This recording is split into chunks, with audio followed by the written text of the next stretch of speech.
नमस्कार दोस्तों, आज के इस वीडियो में हम बात करने वाले हैं वाइट फंगस और ब्लैक फंगस के बारे में। आखिरकार ये होती क्या हैं और ये लोगों को कैसे संक्रमित करती हैं, और साथ ही जो फिलहाल में लोगों की अवधारणाएं बनी हुई हैं कि वाइट फंगस या फिर ब्लैक फंगस का संक्रमण कोविड के वैक्सीन या कोविड की मेडिसिन के कारण फैल रहा है, तो इसके पीछे कितना सच है और कितना झूठ, इस बारे में भी आज बात करेंगे।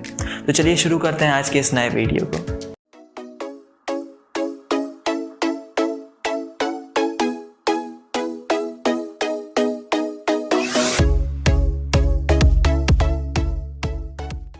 सबसे पहले बात करते हैं कि ये ब्लैक फंगस होती क्या है। असल में वाइट फंगस का जब कल्चर किया जाता है तो उसके ऊपर काले काले धब्बे पड़ जाते हैं, जिसके कारण से उसे हम जनरली ब्लैक फंगस कहते हैं। और जहाँ तक रही बात रियल ब्लैक फंगस की, तो वो एक अलग ही फैमिली होती है जिसका इस वाइट फंगस या फिर इंसानों के ऊपर संक्रमण करने से कोई लेना देना नहीं होता है।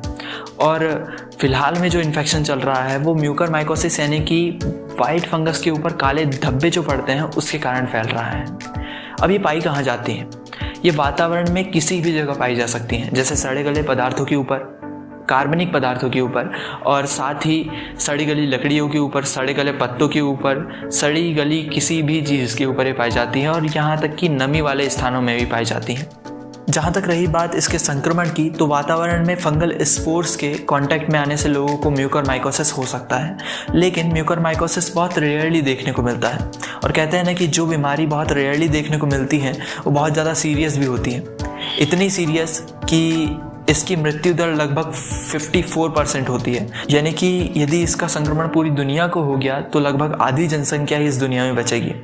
खैर, ऐसा हो नहीं सकता क्योंकि ये कोविड की तरह एक संक्रामक बीमारी नहीं है। ये एक इंसान से दूसरे इंसान में नहीं फैलती है, ये नॉन कम्युनिकेबल डिसीज़ है। अब बात करते हैं कि ब्लैक फंगस का संक्रमण किन किन लोगों में ज़्यादा देखने को मिलता है। ये उन लोगों में ज़्यादा देखने को मिलता है जिन्हें डायबिटीज़ है या जो बहुत लंबे समय तक स्टेरॉयड ले रहे हैं किसी बीमारी के कारण या फिर कोई और वजह से, या मैं कहूँ कि जिन्हें डायबिटीज़ है प्लस कोविड है प्लस जो स्टेरॉयड बहुत ज़्यादा लेते हैं, उन लोगों में ये संक्रमण बहुत ज़्यादा देखने को मिलता है। या मैं जनरली यदि कहूँ तो जिनकी इम्यून सिस्टम बहुत ज़्यादा कमज़ोर है, उन लोगों में ब्लैक फंगस का संक्रमण या फिर म्यूकरमाइकोसिस का संक्रमण बहुत ज़्यादा देखने को मिलता है। अब ये जानना बहुत ज़्यादा ज़रूरी हो गया है कि स्टेरॉयड का उपयोग क्या होता है और स्टेरॉयड का ब्लैक फंगल इन्फेक्शन के साथ क्या रिलेशन होता है। असल में जब हमारी बॉडी का इम्यून सिस्टम हमारी बॉडी के खिलाफ हो जाता है तो ऐसी स्थिति में स्टेरॉयड दिए जाते हैं। लेकिन ये स्टेरॉयड करते क्या हैं? ये हमारी इम्यून सिस्टम को सप्रेस करते हैं और इन्फ्लामेशन को कम करते हैं, और साथ ही टिश्यू लेवल में जो डैमेज होता है उसे भी कम करते हैं। लेकिन ये जो स्टेरॉयड होते हैं वो दो धारी तलवार की तरह होते हैं। इसका मतलब इनके जितने ज़्यादा फ़ायदे होते हैं उससे कहीं ज़्यादा इसके नुकसान भी होते हैं। स्टेरॉयड हमारी बॉडी के इम्यून सिस्टम को कमज़ोर बनाते हैं, इसलिए ब्लैक फंगल इन्फेक्शन देखा जाता है। और यदि हम कोविड की स्थिति में स्टेरॉयड ले रहे हैं तो स्टेरॉयड तो ऐसे ही हमारी बॉडी के इम्यून सिस्टम को कमज़ोर बनाते हैं, और कोविड की स्थिति में ऑलरेडी हमारा इम्यून सिस्टम कमज़ोर रहता है, तो ऐसी स्थिति में हमें म्यूकरमाइकोसिस यानी कि ब्लैक फंगल इन्फेक्शन होने का ज़्यादा खतरा बढ़ जाता है। अब बात करते हैं कि जो लोगों की फ़िलहाल में अवधारणाएं बनी हुई हैं कि ब्लैक फंगल इन्फेक्शन कोविड की वैक्सीन या फिर कोविड की मेडिसिन के कारण हो रहा है, तो इसके पीछे कितना सच है और कितना झूठ, इस विषय में बात करते हैं।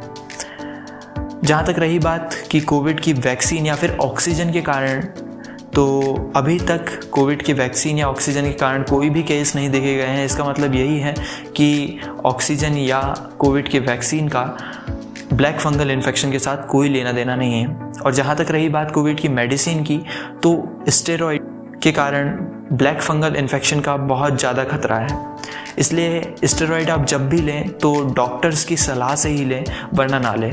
अब बात करते हैं कि म्यूकरमाइकोसिस के लक्षण क्या होते हैं। म्यूकरमाइकोसिस के कारण सिर में काफ़ी तेज़ दर्द होता है, नाक से खून निकलने लगता है, नाक बंद हो जाती है, चेहरे के एक साइड वाले हिस्से में रेड सर्कल बन जाते हैं, चेहरे के एक साइड में सेंसेशन कम हो जाती है। और जहाँ तक रही बात इससे बचाव की या फिर इससे बचाव के उपायों की, तो मेरा ओपिनियन यही है कि जब भी आप कोई भी दवाई ले रहे हैं तो उसे डॉक्टर्स की सलाह से ही लें, और यदि ऐसे ही इससे बचने के उपाय चाहिए तो गीला मास्क कभी ना पहने और गंदगी वाली जगहों में कभी ना जाएं, कूड़ा करकट के पास कभी ना जाएं। और यदि आपको कोई ऐसी तकलीफ़ हो रही है तो अपने घर में गंदगी ना रखें। यदि आप अपने रहन सहन में ध्यान रखेंगे तो इस बीमारी से आप डेफिनेटली बच सकते हैं। इन सभी चीज़ों के अलावा यदि बात करी जाए ढेर सारी अफवाहों और ढेर सारे फेक न्यूज़ के बारे में, तो इन सभी चीज़ों से बचकर हमें रहना बहुत ज़्यादा ज़रूरी है, क्योंकि कहीं ना कहीं हमारी सोसाइटी के ऊपर, हमारे ऊपर इसका नेगेटिव इम्पैक्ट ज़रूर पड़ता है। इसलिए इनसे बचना बहुत ज़्यादा ज़रूरी है। जैसे फ़िलहाल में कोविड की वैक्सीन को लेकर जो अफवाह उड़ाई जा रही है, जिसके कारण से लोग इसे लगाने को तैयार नहीं हैं, खासकर ग्रामीण जो लोग हैं वो इसे लगाने को तैयार नहीं हैं। इसलिए ऐसी फेक न्यूज़ से बचकर रहा जाए तो हमारे लिए सही होगा।